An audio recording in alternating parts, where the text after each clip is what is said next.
Des troupes nord-coréennes qui s'entraînent sur le continent européen, des avertissements alarmants concernant des armes nucléaires en orbite terrestre. Et des conditions météorologiques si extrêmes qu'elles gèlent littéralement les technologies de pointe sur le champ de bataille. Absolument.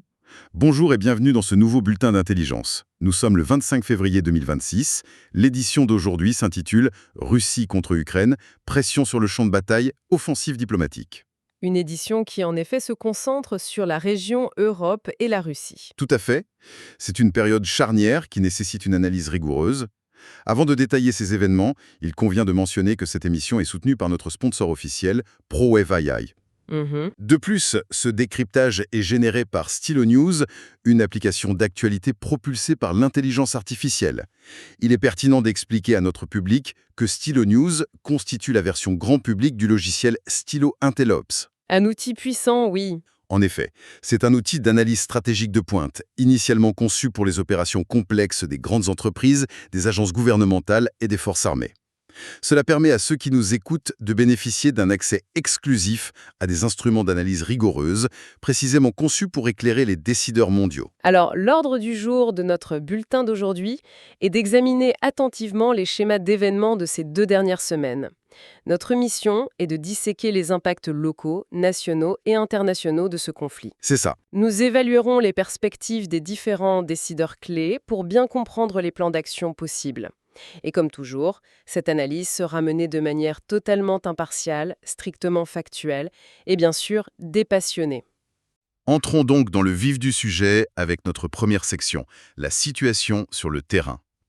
Les dernières semaines ont été marquées par une intensification notable des frappes russes contre les infrastructures ukrainiennes, particulièrement dans l'ouest du pays. Oui, des frappes massives. Des villes majeures comme Kiev, Lviv et Kharkiv ont subi des attaques combinées des missiles et des drones qui visent spécifiquement les réseaux énergétiques.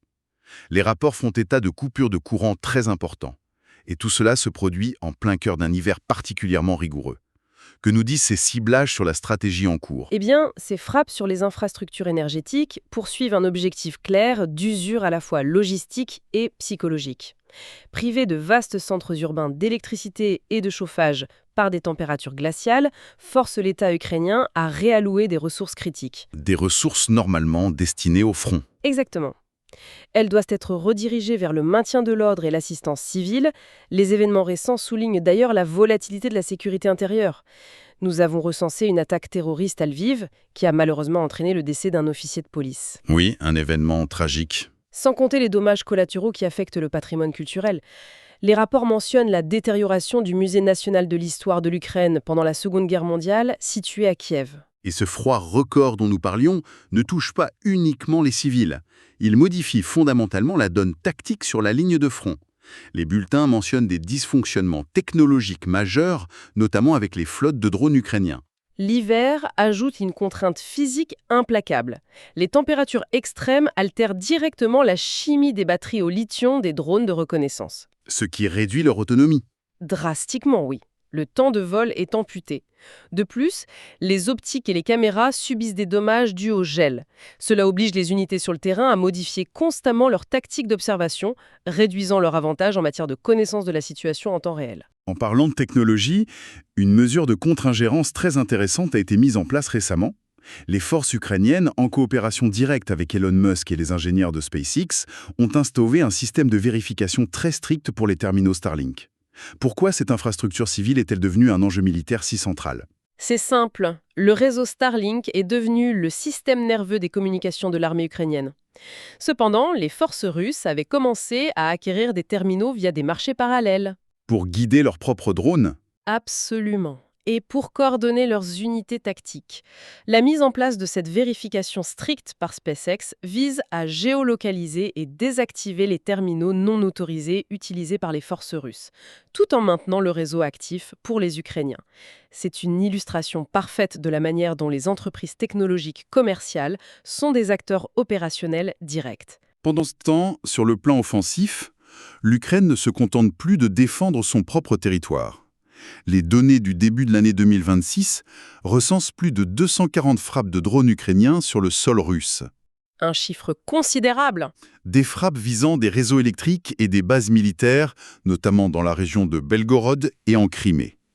C'est un changement de posture significatif de la part de Kiev. C'est ce qu'on appelle une stratégie de projection de la menace. En frappant la logistique militaire et les infrastructures énergétiques en profondeur, l'Ukraine cherche à perturber les chaînes d'approvisionnement avant même que le matériel n'atteigne le front. Tout en imposant bien sûr un coup politique à la population russe. Sur le front terrestre lui-même, l'avancée russe semble se poursuivre, mais de manière très lente, principalement dans les secteurs de Pokrovsk, Ouliaïpol et Liman. Mais le coût humain de cette guerre d'usure atteint des sommets stupéfiants. Les évaluations récentes de l'OTAN estiment les pertes russes à environ 1,3 million de tués et de blessés depuis les débuts du conflit. Donc 400 000 pertes rien que pour l'année 2025. C'est vertigineux. Ces chiffres illustrent la doctrine de la masse employée par les forces russes. Les gains tactiques sont obtenus par une attrition extrêmement coûteuse en vies humaines. Et pour soutenir un tel effort sur la durée, l'économie étatique russe a dû se transformer de manière radicale. C'est un point capital. Comment l'économie absorbe-t-elle un tel choc logistique? Les rapports de stylo Intelops mentionnent l'usine automobile Kamaz comme un exemple frappant de cette transition. L'usine Kamaz est le plus grand constructeur de camions civils de Russie, véritable pilier de leur logistique commerciale interne. Or, près de 50% de sa production a été réorientée vers des commandes militaires. La moitié de la production? Oui. Ce pivot vers une économie de guerre à long terme signifie que l'État donne la priorité absolue à la fourniture de véhicules pour le front. À terme, cette réorientation prive le secteur civil de véhicules essentiels, créant des pressions inflationnistes dans l'économie domestique, mais elle assure le maintien de l'effort militaire immédiat. Cette attrition massive de part et d'autre nous amène naturellement à notre deuxième section, le théâtre diplomatique. L'urgence sur le terrain a précipité de nouveaux pourparlers trilatéraux à Abu Dhabi et à Genève. Des discussions très attendues. Ces réunions ont rassemblé la Russie, représentée par Vladimir Medinsky, l'Ukraine, avec Rustem Umerov, et les États-Unis, par l'intermédiaire de l'envoyé spécial Steve Witkoff, sous l'administration Trump. Le résultat le plus tangible a été un accord à Abu Dhabi pour l'échange de 314 prisonniers. Un pas positif sur le plan humanitaire ? Tout à fait. Mais au-delà de cet aspect, aucun accord de paix immédiat n'est en vue. L'absence d'accord s'explique par le caractère fondamentalement irréconciliable des positions actuelles. Si l'on examine la position de l'Ukraine, telle que formulée par Volodymyr Zelensky, la ligne rouge est très claire. Aucun abandon des territoires. Aucune concession territoriale. C'est cela. De plus, le gouvernement de Kiev exige des garanties de sécurité internationale contraignantes avant même d'envisager la levée de la loi martiale et l'organisation d'élections présidentielles, qui restent suspendues. Et face à cela, le Kremlin maintient des exigences maximalistes. Vladimir Poutine demande le retrait total des forces ukrainiennes des régions du Donbass, une démilitarisation du pays et, surtout, des garanties juridiques fermes stipulant que l'Ukraine n'intégrera jamais l'OTAN. Moscou semble parier sur la résilience de son économie de guerre pour épuiser la volonté occidentale. C'est exactement l'équation en cours. Le temps est perçu par Moscou comme un allié stratégique. Et c'est pour cette raison que la position des États-Unis est scrutée de si près. Justement, quelle est la position de Washington aujourd'hui ? Sous la direction de Donald Trump et du secrétaire d'État Marco Rubio, la diplomatie américaine tente de modifier l'architecture même de ce conflit. L'administration exerce une pression explicite pour que l'Europe assume la majorité du fardeau de la défense du continent. Un transfert de responsabilité, en somme. Oui. Et parallèlement, Washington utilise ces négociations comme un levier géopolitique global, cherchant des moyens de créer des fractures diplomatiques entre la Russie et la Chine. Cette approche américaine provoque évidemment des réactions au sein de l'Union européenne. Kaja Kallas, en tant que figure de proue de la politique étrangère européenne, a clairement stipulé que l'UE refuse d'engager des négociations approfondies sans que des conditions préalables très fermes ne soient imposées à Moscou. L'Europe craint qu'une paix précipitée ou imposée de l'extérieur ne consolide les gains territoriaux russes et ne fragilise la sécurité du continent à long terme. C'est une période de tractation extrêmement délicate. Une période rendue encore plus volatile par des incidents imprévus. Ce qui nous amène à cet événement inattendu survenu en plein Moscou, une tentative d'assassinat ciblant le général Alexeïev, une figure clé du renseignement militaire russe. Un incident majeur. Le FSB a immédiatement accusé les services occidentaux et ukrainiens d'avoir orchestré cette attaque, ce que le gouvernement de Kiev a formellement démenti. Quel est l'impact d'un tel événement sur les négociations de Genève? Cela démontre factuellement que le conflit n'est pas confiné aux tranchées du Donbass. Les opérations secrètes au cœur même des capitales créent un climat de paranoïa intense. Cela donne également aux factions les plus dures au sein du Kremlin des arguments pour rejeter tout compromis diplomatique. En invoquant la menace directe contre l'appareil d'État. Exactement.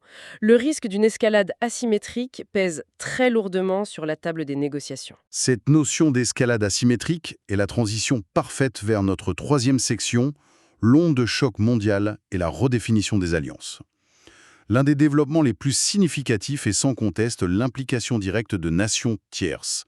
Les renseignements confirment qu'environ 10 000 soldats nord-coréens s'entraînent actuellement en Russie, et ce depuis le milieu de l'année 2024. C'est une internationalisation claire du conflit. Pour le régime de Kim Jong-un, envoyer ses troupes n'est pas qu'un geste de soutien politique. C'est une formation grandeur nature. Absolument. C'est une opportunité inestimable d'acquérir une expérience pratique du combat moderne, de l'utilisation des drones et de la guerre de tranchées contemporaine. Dans le contexte des tensions croissantes entre les États-Unis et l'Iran, cette alliance renforce la position de Pyongyang sur l'échiquier mondial. Face à cette mondialisation de la menace, l'architecture de sécurité occidentale, et singulièrement l'OTAN, subit des secousses et des réorganisations majeures. L'administration américaine a initié le transfert du commandement de 2 postes névralgiques de l'OTAN, situés à Naples et à Norfolk, à des alliés européens. Un signal fort envoyé par Washington. Oui, et lors de la récente conférence de Munich sur la sécurité, le débat sur l'autonomie stratégique de l'Europe a dominé les discussions. Comment cette volonté d'autonomie se traduit-elle dans les faits? L'Europe prend acte que le parapluie sécuritaire américain n'est plus inconditionnel. Des initiatives concrètes voient le jour. Par exemple, le Royaume-Uni a débloqué 205 millions de dollars pour acheter des armements américains destinés à l'Ukraine. Plus significatif encore, 5 nations européennes viennent de lancer un programme commun de fabrication de drones militaires. Inspiré par l'expérience ukrainienne. Tout à fait. Le but est d'intégrer rapidement les leçons d'ingénierie tirées du terrain. Néanmoins, cette marche vers l'indépendance européenne crée des frictions. La politique prônée par certains dirigeants européens consistant à privilégier l'achat d'équipements militaires fabriqués sur le continent, la fameuse doctrine du Buy European, suscite de vives inquiétudes outre-Atlantique.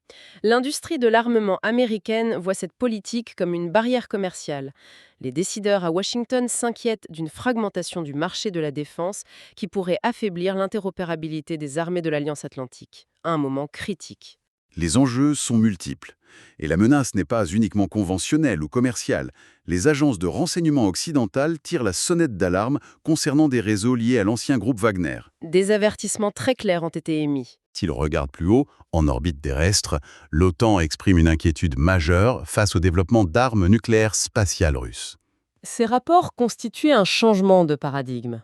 L'objectif de ces armes ne serait pas de frapper la Terre, mais de générer une impulsion électromagnétique massive en orbite, capable de cibler les constellations de satellites. Ce qui paralyserait nos sociétés modernes. Les communications mondiales, le guidage GPS, les transactions financières et les capacités militaires occidentales seraient sévèrement touchées.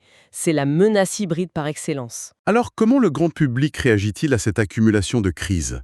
Une analyse factuelle récente publiée par Politico met en évidence une véritable dichotomie dans l'opinion publique occidentale. D'un côté, on redoute le déclenchement d'une troisième guerre mondiale d'ici 5 à 10 ans. Mais de l'autre côté, ces mêmes citoyens sont profondément divisés quant à la nécessité d'augmenter les budgets de la défense de leurs pays respectifs. Un paradoxe fascinant. C'est le grand paradoxe de la sécurité moderne. L'analyse des réseaux sociaux, d'ailleurs, confirme cette tendance. Le sentiment en ligne montre un soutien général solide à la souveraineté ukrainienne, mais avec un scepticisme grandissant quant à l'efficacité des pourparlers actuels. Ce panorama détaillé nous conduit à notre 4e et dernière section, les perspectives et les plans d'action. Quels sont les événements précis qu'il faudra surveiller pour notre public dans les semaines à venir? Le premier point sera le suivi de Genève et le respect effectif des échanges de prisonniers négociés à Abu Dhabi. Sur le plan militaire, l'attention se tourne vers les opérations navales de l'OTAN, baptisées Arctic Dolphin 26. Des manœuvres dans l'Atlantique Nord? Oui, un message direct visant à contrer la présence de la flotte russe dans cette région cruciale. Il y a également le rétablissement prudent d'un canal de communication militaire de haut niveau entre les États-Unis et la Russie. Pourquoi ce dialogue direct maintenant? L'objectif est la prévention des crises. Il s'agit d'accroître la transparence pour éviter des escalades accidentelles, notamment avec les essais de missiles russes annoncés à Kapustanyar, qui nécessitent des préavis stricts. À plus long terme, nous devrons surveiller les politiques internes européennes, notamment les directives d'achat militaire prévues pour la fin de l'année 2026. Et avant de conclure ce bulletin, je propose une dernière réflexion pour notre public qui se dégage des sources analysées. Au-delà des tranchées physiques, ce conflit démontre que la véritable ligne de front du futur a changé de nature. C'est-à-dire? Elle se situe désormais dans l'espace extra-atmosphérique et dans les chaînes d'approvisionnement technologique commercial. La dépendance à un réseau civil comme Starlink ou aux puces des drones nous prouve que l'issue des guerres futures dépendra potentiellement plus du contrôle des orbites satellitaires et de la résilience numérique que des mètres de territoire terrestre gagnés. Une analyse qui remet en perspective la définition même de la sécurité. Ceci met un terme à notre revue analytique. Avant de refermer cette émission, prenons un instant pour rappeler la nature de l'outil qui a synthétisé ces informations. Ce bulletin est généré par Stilo News. Une application très pertinente pour suivre ces dossiers. Tout à fait. C'est une application mobile et de bureau que les individus peuvent télécharger. Elle permet de personnaliser des bulletins d'information de style renseignement à partir de centaines de sources traditionnelles et du réseau X. Nous invitons fermement ceux qui nous écoutent à s'abonner à Stilo News pour obtenir des actualités sur demande propulsées par l'intelligence artificielle. Il suffit de visiter le site internet www.stilonews.com. Nous tenons à remercier sincèrement notre audience pour son écoute attentive. C'est un réel plaisir de partager ces analyses avec vous. Merci à tous pour votre fidélité. N'hésitez pas à nous suggérer des sujets pour nos futurs bulletins. Absolument, vos suggestions sont toujours les bienvenues.